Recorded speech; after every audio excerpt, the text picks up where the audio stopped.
The knife stopped halfway between the potato and the wooden board.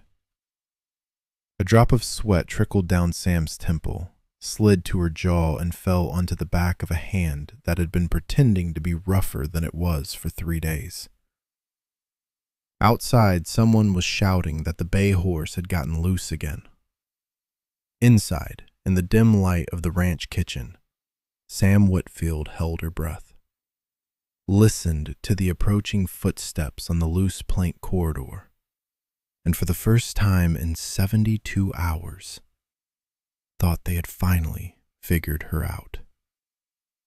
The door opened. It was just old Higgins, looking for the salt shaker. Sam let out the air she'd been holding, resumed chopping potatoes, and promised herself, as she did every night since arriving, that tomorrow she would be more careful. Tomorrow she would walk with longer strides. Tomorrow she would lower her voice an octave before anyone asked her anything. Tomorrow she would be, once again, Sam, the new boy the ranch owner had hired, out of necessity, not conviction. There were still many nights before the truth would come to light, but on that first afternoon, with her hands full of potato dirt and her heart pounding like a runaway horse, Sam already knew there was something about this place, about the rancher with tired eyes who had hired her without asking too many questions, about the way the wind swept through the valley at sunset, that was going to change everything. 4 days earlier, the road to Hollow Creek Valley had been empty, save for dust and heat. Sam had walked 2 full days from the nearest town, her hair roughly cut the night before in the back room of an inn, wearing men's clothes bought from a merchant who asked no questions because he'd seen desperate women buy trousers before. It wasn't vanity that had led her to cut her hair in front of a cracked mirror. It was simple arithmetic. A woman alone wouldn't get work as a ranch hand anywhere in that region, and Sam needed the job as much as she needed air.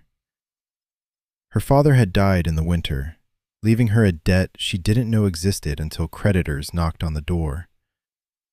Her younger brother Caleb was 11 and had a cough that worsened with every cold season they endured without enough money for a real doctor. Sam had tried sewing, washing other people's clothes, selling the little that was left of their belongings. Nothing was enough. Then she heard at the market that the Caldwell Ranch, a remote place run by a widower who barely spoke to anyone, paid well and asked little. Sam decided she would no longer be a woman seeking charity. She would be a boy looking for work.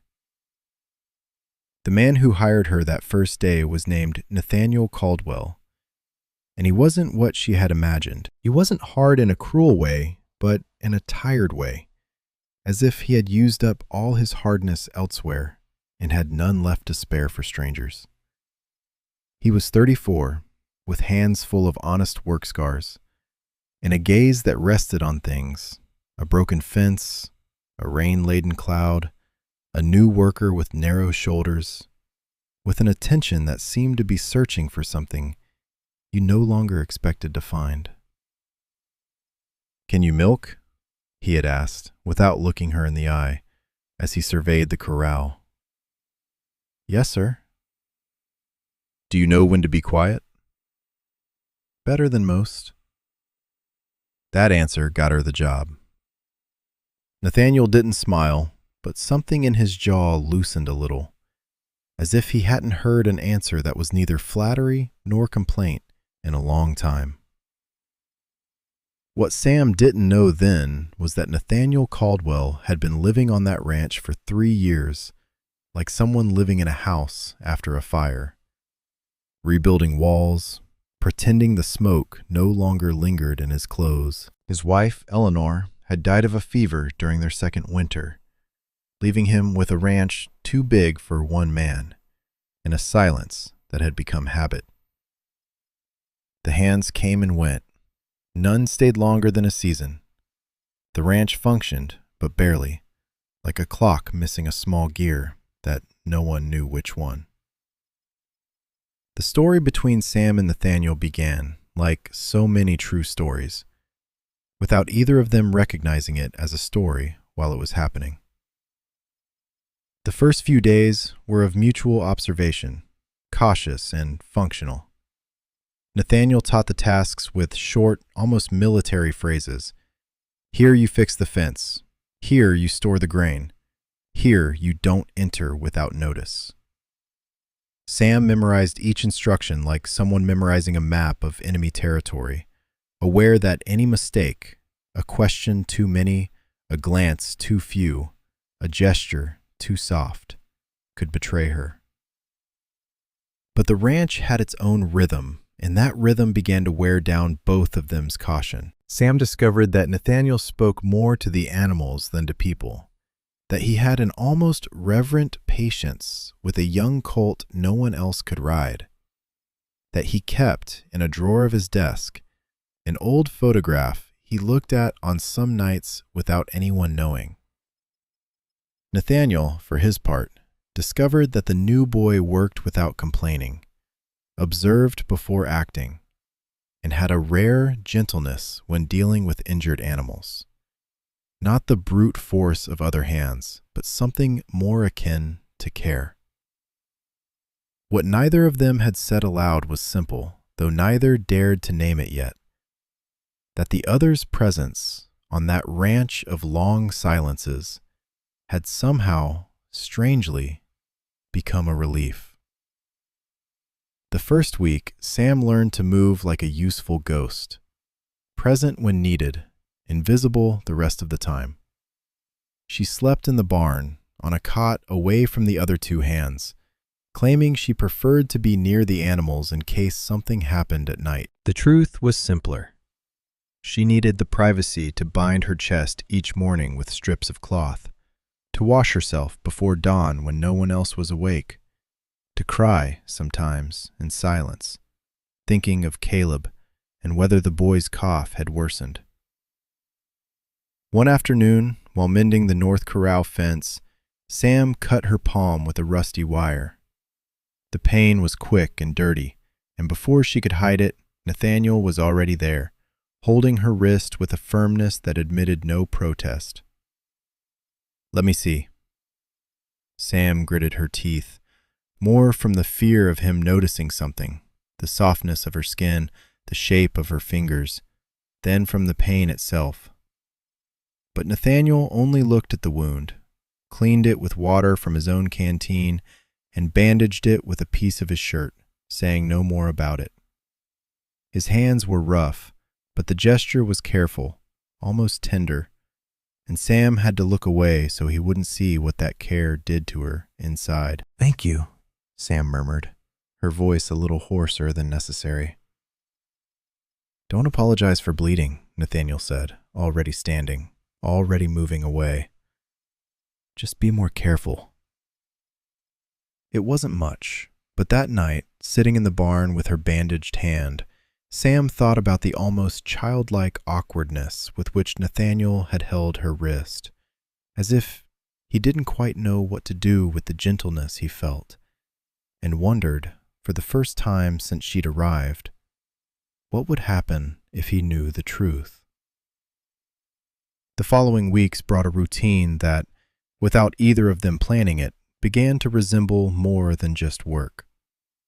Nathaniel started saving Sam the best spot by the fire during communal dinners, the one that received warmth without direct smoke. Sam began to notice that Nathaniel's coffee always cooled because he'd get distracted talking about the weather, the crops, small things that in another man's mouth would have sounded like filler, but in his sounded like a clumsy attempt at companionship.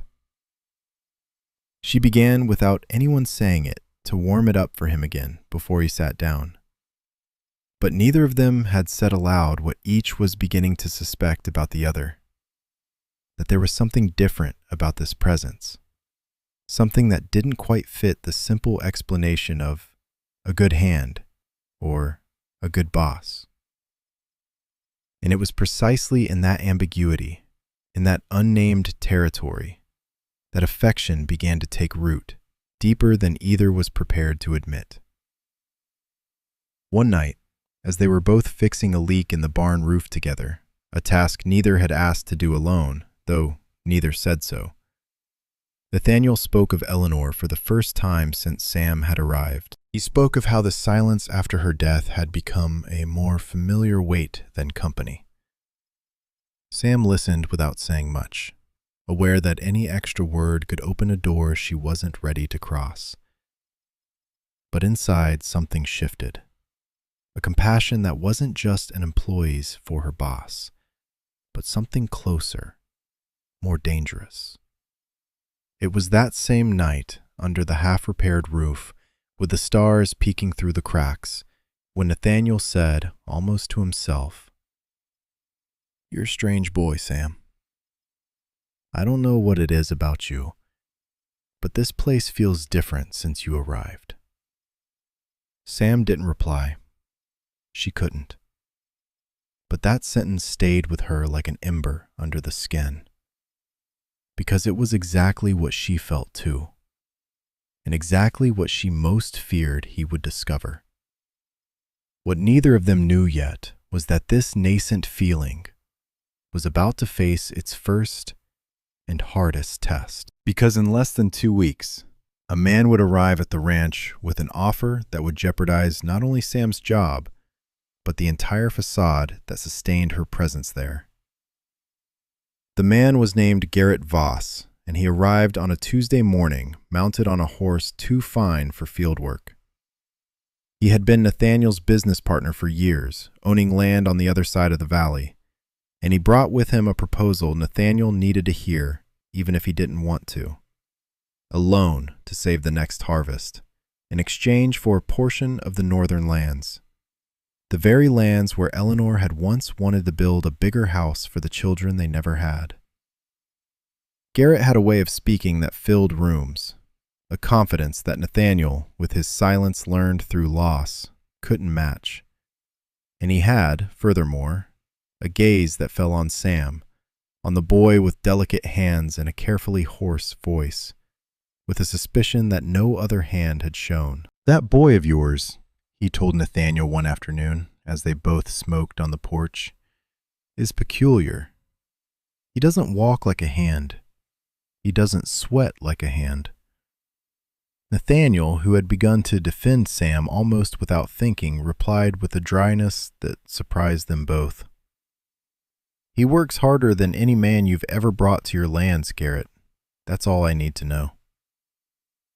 But the seed of suspicion had already been planted, and Sam, who listened from the shadow of the corral, felt the ground beneath her feet becoming more unstable with each day Garrett stayed on the ranch. The situation complicated when Garrett, looking for an excuse to stay longer and pressure Nathaniel about the loan, began to involve himself in daily tasks, observing Sam with an attention that was anything but innocent. One afternoon, as Sam was loading hay bales, Garrett approached from behind and, with a quick motion, snatched her hat, revealing hair longer than usual for a man, styled in a way that, under the direct sunlight, revealed more than Sam could afford. "Interesting," Garrett said, with a smile that didn't reach his eyes. "Very interesting." Sam retrieved her hat with trembling hands, mumbled an excuse about the heat and cheap haircuts, and walked away as quickly as she could without running. But she knew, with the cold certainty of someone who had lived with fear long enough to recognize it, that Garrett wasn't convinced. And a man like Garrett didn't keep secrets out of kindness. He kept them for advantage. That night, Sam didn't sleep. She sat on the cot in the barn, listening to the wind battering the planks, calculating how much time she had before the truth came out, and what would happen to Caleb if they kicked her off the ranch without pay, without references, with nothing. The fear wasn't just for herself. It was for an 11-year-old boy, hundreds of miles away, who depended on a secret that was becoming harder to keep each day. Meanwhile, the pressure on Nathaniel was also growing. Garrett, sensing that his ace up his sleeve, Sam's secret, gave him leverage, began to push harder for the northern lands, hinting that perhaps not so much legal paperwork was necessary if Nathaniel showed reasonable consideration. Nathaniel, already burdened by the guilt of not being able to save Eleanor, now faced the possibility of losing the land she had loved as well, all in the same summer when, without quite knowing why, he had begun to feel something akin to hope again. There is a concept that psychologist Brené Brown has extensively studied in her work on vulnerability. The idea that the fear of loss doesn't protect us from pain, but robs us, in advance, of the joy we could feel in the present. Nathaniel, unknowingly, lived exactly that paradox. So busy protecting himself from losing again that he barely allowed himself to notice what he was already gaining. The tension reached its peak one stormy night when lightning struck a tree near the main stable and fire threatened to spread to the barns. All the men on the ranch ran to contain the flames, forming a bucket brigade in the torrential rain. Sam worked alongside Nathaniel, shoulder to shoulder, soaked, her muscles burning, without a second thought for maintaining appearances because the danger was too real for that. At one point, a burning beam gave way near where Sam was working, and Nathaniel, without hesitation, pushed her out of its trajectory with such force that they both fell into the mud. For a moment, lying on the muddy ground, with the rain falling on their faces and the fire reflected in their eyes, Nathaniel looked at her in a way that left no room for doubt. He no longer saw her as just another ranch hand. He saw her, without yet knowing why, as someone who mattered more than she should. "Are you all right?" he asked, his voice broken by effort and by something more. "Yes," Sam said, breathless, feeling the weight of Nathaniel's body still close to hers. "Thank you." Neither of them moved immediately. The fire still roared in the distance. The shouts of the other men still echoed.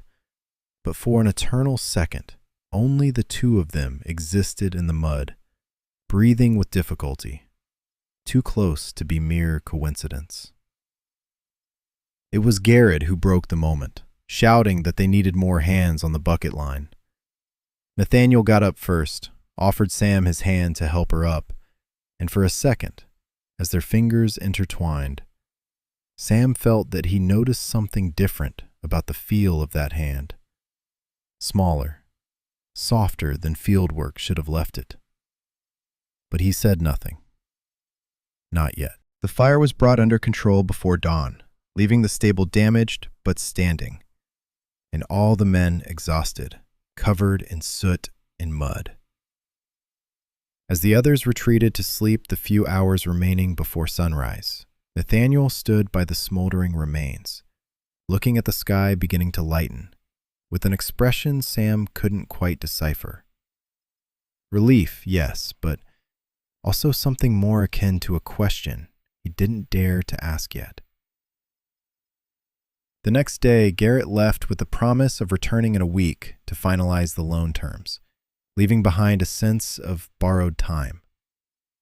Nathaniel had 7 days to decide whether to give up a portion of Eleanor's land, and Sam had, probably, the same 7 days before Garrett, upon his return, decided to use what he suspected as another piece in his negotiation game. It was in those days of countdown that something in Nathaniel began to change, slowly but irreversibly, like a crack that finally decides to become a break. He had spent 3 years avoiding feeling anything other than the practical and manageable weight of daily work. To feel meant remembering what he had lost. And remembering meant going back to that winter when he saw Eleanor fade in a bed he couldn't heat enough, in a room he couldn't keep far enough from the fever.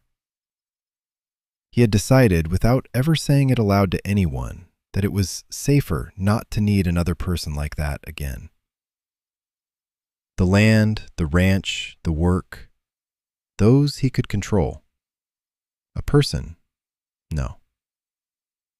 But now there was a boy with delicate hands and a careful gaze who warmed his coffee without being asked, who worked beside him in the mud without complaint, who had a way of looking at sunsets as if each were the last he would ever see. And Nathaniel, against all his protective logic, had begun to look forward to the time of day when Sam appeared in the corral, had begun to notice that the ranch no longer felt like a house after a fire, but like a house that, slowly, was being rebuilt. The afternoon he decided to act, it wasn't a sudden flash of clarity. It was something smaller and more concrete. He saw Sam, sitting alone on the fence of the West Corral, watching the sunset with an expression of weariness that went beyond physical labor. A weariness of someone carrying an invisible weight that Nathaniel couldn't name, but recognized because he himself had carried a similar one for years. He approached slowly, sat down beside her on the fence without asking permission, and for a long time, neither of them said anything. They just watched the sky turn orange and then purple over the hills. "Garrett's coming back in 5 days," Nathaniel finally said, without looking at her, speaking more to the wind than to her. "He'll want an answer about the land, and he'll keep asking questions about you." Sam felt her stomach clench. What kind of questions? Nathaniel then turned and looked at her with an intensity Sam hadn't seen before. A mixture of caution and something warmer that neither of them had yet named. "The kind of questions I should have asked myself weeks ago, Sam, or whoever you are." The silence that followed had the weight of an entire building collapsing. Sam felt the air escape her chest, her hands start to tremble on the wood of the fence. The moment she had feared so much had arrived. And yet, looking into Nathaniel's eyes, which showed no accusation, but something more akin to a silent plea for the truth, she felt, for the first time in weeks, the strange impulse to release all the weight she had been carrying alone. "What do you think you've discovered?" she asked, her voice barely steady. Nathaniel took a deep breath, like someone preparing to jump from a high place. "I think you're not who you say you are. I think you never worked on another ranch before this one, like you said. I think your hands are too soft to have plowed a field before coming here. And I think," his voice dropped, almost like a confession, "that when I bandaged that cut on your hand 2 weeks ago, I felt something I shouldn't have felt for just any ranch hand. And that scared me more than any lie you might be keeping." There were only a few days left before Garrett returned with his ultimatum about the land, and now, sitting on that fence with the secret of her entire life trembling on the tip of her tongue, Sam would have to decide whether to trust the only man who, without fully knowing it yet, had already begun to care for her. Sam got off the fence, took a few steps toward the empty corral, and stood with her back to Nathaniel for a moment, gathering the courage she had been avoiding for weeks. When she finally spoke, her voice no longer tried to sound deep. It sounded, for the first time since she had arrived at the ranch, like herself. "My name is Samantha," she said, and the word came out trembling but clear. "Not Sam. Samantha Whitfield. And you're right, I've never worked on another ranch. I'd never plowed a field in my life until I got here." She turned to look at him, prepared to see in his face the fury, the betrayal, the rejection she had imagined so many nights in the barn. But what she found was something more complicated. Surprise, yes, but also a hint of something that seemed, against all logic, like relief. My father died in the winter, she continued, the words now coming out faster, as if they had been pressing against a floodgate for weeks. He left debts I didn't know existed.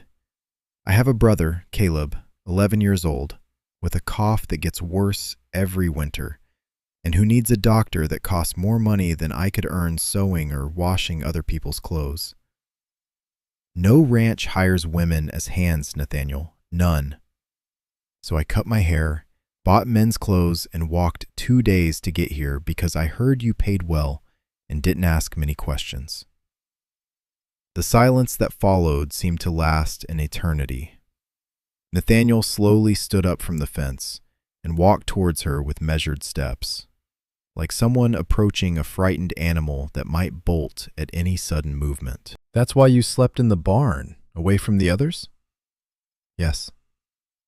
That's why you got up before everyone else and went to sleep after them? Yes.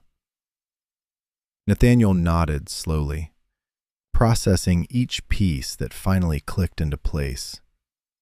The carefully hoarse voice, the bandaged hands with a gentleness he himself had found strange, the way she never took off her shirt, even on the hottest days. You could have left, he finally said. When I started to suspect, you could have disappeared before Garrett said anything, before I asked questions. Samantha shook her head, and for the first time in weeks, let some of the deepest truth surface. I didn't want to leave, she said, almost a whisper. And that scared me more than being discovered. In psychologist John Bowlby's research on human attachment, there is an idea that scientifically explains what Samantha felt in that moment. That the true emotional danger is not closeness with another person, but the possibility that that closeness becomes necessary, and losing it afterward becomes unbearable. Samantha didn't fear being discovered. She feared having allowed herself, without realizing it, to start needing to stay. Nathaniel took another step closer, until he was close enough for her to see every line of weariness and surprise on his face. Samantha, he said her full name, slowly, as if tasting how it felt on his tongue after weeks of only saying Sam.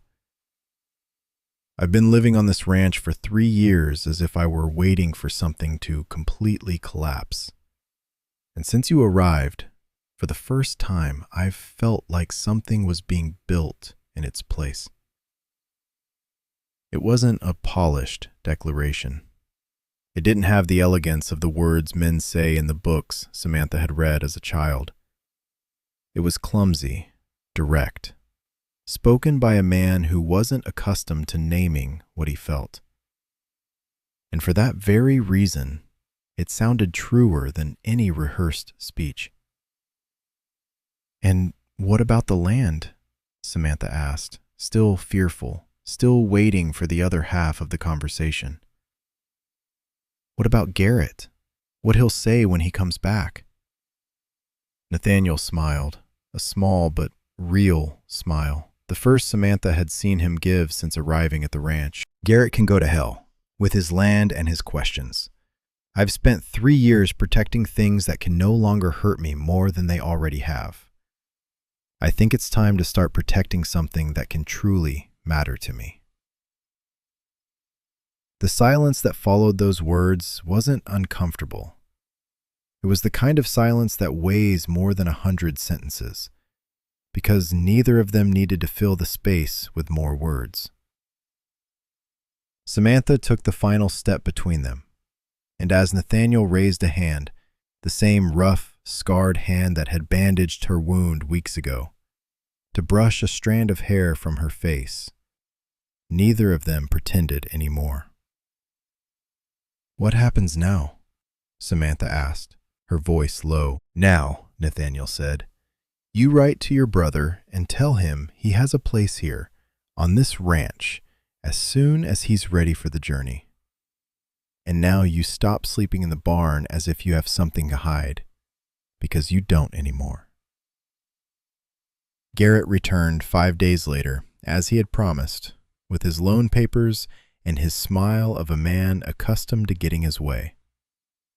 But he found a different ranch than the one he had left. He found Nathaniel waiting for him on the porch, not with the nervous caution of a cornered man, but with the firm calm of someone who no longer had anything to fear losing because he had decided, finally, to stop protecting himself from feeling. "I don't need your loan, Garrett," Nathaniel said before the other man had even dismounted. "I've found another way to save the harvest." What Nathaniel didn't mention, because it wasn't Garrett's business, nor anyone else's but theirs, was that Samantha, with the knack for numbers she had learned keeping her father's household accounts for years, had reorganized the ranch's budget in a way Nathaniel, busy with 1,000 other tasks, had never considered. They had sold some of the older livestock, renegotiated a contract with the mill in the neighboring town, and together found a solution that required surrendering not an inch of Eleanor's land. Garrett, without his ace up his sleeve and without his loan accepted, tried one last time to sow doubt. "And the boy?" he asked mockingly. "Still working for you? Or have you figured out what I discovered?" Nathaniel didn't hesitate. "His name is Samantha," he said, with a clarity that left no room for further questions. "And he no longer works for me. He works with me. There's a difference, Garrett, though I doubt you'd understand it." Garrett left that same afternoon, defeated in his attempt at pressure, and never reappeared on the lands of Hollow Creek. What he left behind, however, was a question that spread through the neighboring town in the following months. Rumors about the Caldwell Ranch, about the hand who turned out to be a woman, about the widowed rancher who had hired her anyway. Some said it with disdain, others with an almost admiring curiosity. But by then, Nathaniel and Samantha didn't care too much what the town said. Before I continue, let me ask you something. From what country are you watching this story today? Write it down below in the comments. I'd love to know from where, at this very moment, someone is listening about Hollow Creek. The months that followed transformed the ranch in a way no legal paperwork or loan could have achieved. Caleb arrived at the end of summer, thinner than Samantha would have liked, with a cough that the town doctor, paid for now without difficulty, promised would improve with constant care and country air. The boy adapted to the ranch with the ease of someone who had long needed a stable place, and Nathaniel, who had never had children of his own, discovered in teaching Caleb to ride and care for animals a joy he didn't know he was still capable of feeling. Samantha stopped dressing as a man, of course, but she didn't stop working on the ranch. She continued to get up early, still with rough hands and strong arms that the work had given her. But now she did so without hiding who she was beneath that strength. Nathaniel, for his part, learned to warm his own coffee, but discovered that he much preferred her warming it for him anyway. Not out of necessity, but because every time she did, he felt like someone was taking care of him in a way he hadn't allowed himself to receive for years. They married in the autumn, in a small ceremony in the same corral where they had sat that afternoon watching the sunset, with Caleb holding the rings with the solemnity of an 11-year-old boy taking his first important job very seriously. There were no long speeches or adorned promises. Nathaniel simply said that he had spent 3 years learning to live with less, and that Samantha, without intending to, had taught him to want more again. Samantha said that she had come to that ranch looking for a salary, and had found, instead, a home she didn't even know she was looking for. They rebuilt together in the following years, not only the stable damaged by the fire, but the entire ranch. They expanded the corrals, improved the irrigation system with ideas Samantha contributed after reading everything she could get her hands on about agriculture, and hired more hands when the harvest allowed. Every decision was made together, sitting at the same table, with the same ease with which they had learned to share silence that first afternoon on the fence. 20 years later, the Caldwell Ranch was known throughout the region not only for the quality of its livestock, but for the couple who ran it. A man with hair already graying at the temples, and a woman with hands calloused by work and easy laughter, who welcomed any tired traveler with the same unreserved generosity with which Nathaniel had welcomed 2 decades ago a desperate boy looking for work. Caleb, now a grown man, had inherited his own land on the other side of the valley, where he raised horses with the same patience Nathaniel had taught him as a child. He visited every Sunday, always with the same joke about how his sister had saved him by dressing as a man, and how that lie had ended up being the most honest truth his family had ever known. One autumn afternoon, many years after that first dinner interrupted by a loose horse, Samantha was sitting on the same porch where Garrett had smoked his self-assured man's cigars, now transformed into a place for shared coffee cups at sunset. Nathaniel sat beside her, as he did every afternoon, and took her hand, the same hand he had clumsily bandaged that first week, now marked by years of shared work, without saying anything, because they no longer needed to fill every silence with words. The sun was setting over the hills of Hollow Creek, but the same deep orange as always, and the air carried the familiar smell of freshly cut hay and damp earth, which Samantha had, over the years, learned to recognize as the exact smell of being home. Nathaniel kissed her hand slowly, with the same careful clumsiness as always, and Samantha thought, as she thought almost every afternoon, that true love rarely arrives like a sudden storm. It arrives more often like that sunset, slow, constant, and so much a part of everyday life that one almost forgets it was ever absent. Perhaps that is the simplest truth this story can leave us with. That love doesn't always need to be announced with big words or extraordinary gestures.